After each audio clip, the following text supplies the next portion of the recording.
Hello, ઓમ નમઃ શિવાય બેન. ઓમ નમઃ શિવાય. શું સુરત હતું? થી રાજ પટેલ વાત કરું છું બેન, વિશ્વ હિન્દુ પરિષદ પ્રખંડ મંત્રી કામરેજ. બેન, મારે જાણવું હતું કે આપણો શ્રી જે વિડીયો બનાવીને નંબર આપ્યો હતો સાધક શિવ સાધના માટે, તે માટે કોલ કર્યો હતો. એમાં 5,100 રૂપિયા ફી રાખી છે.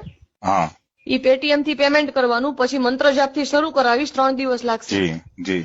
એટલે મતલબ કઈ રીતનું થશે ને શું એમાંથી એનો ફાયદો શું થશે એ માટે ખાલી call. બધો બધો મીન્સ ફોર એક્ઝામ્પલ? બધો.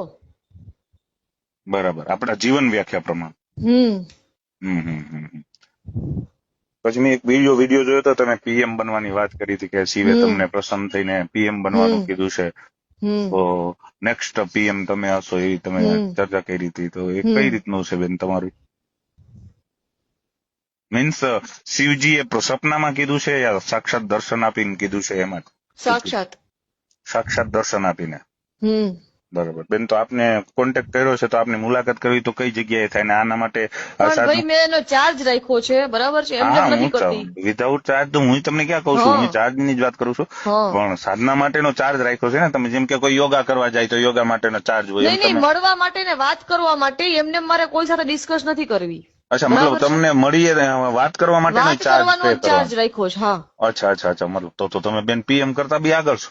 હા, કરવું પડે ને, કારણ કે તમને ખબર નથી ને કે મને ખબર હતી કે રીલ વાયરલ થઈ જશે. ફોન કેટલા આવ્યા તમને ખબર છે બેન? એવા તો મને રોજના 250, હું સમાજ સેવક છું, મને 250 ફોન આવે, પણ વાત કરવાના પૈસા હોય 1000 થી વધારે. અરે હું રોજની વાત કરું, હું તો ખાલી સમાજ સેવક છું, મેં કોઈને એવું એલાન નથી કર્યું મને ભગવાન પ્રસન્ન થયા કરતો લાખો આવે, પણ ભગવાન પ્રસન્ન થયાની વાત કરવા માટે ચાર્જ કેવી રીતે બેન? મારી આ સિસ્ટમ છે. એટલે લોકોને પૈસા લઈને માહિતી આપશું આપણે? આધ્યાત્મિકતાને ક્યારે પૈસા માંગે છે? આધ્યાત્મિકતાને વ્યવસાય બનાવવા ને એમાં મને અધિકાર છે, એમાં કઈ કોઈ મને રોકી ન શકે. એટલે મતલબ ધર્મને ધંધો બનાવવાનો અધિકાર છે? ધર્મને ધંધો બનાવવાનો અધિકાર છે બેન? ધર્મ ધંધો છે જ આપણા દેશમાં ભાઈ, ખોટી વાત ન કરો. ના, ધર્મ ધંધો નથી, ધર્મને ધંધો બનાવનાર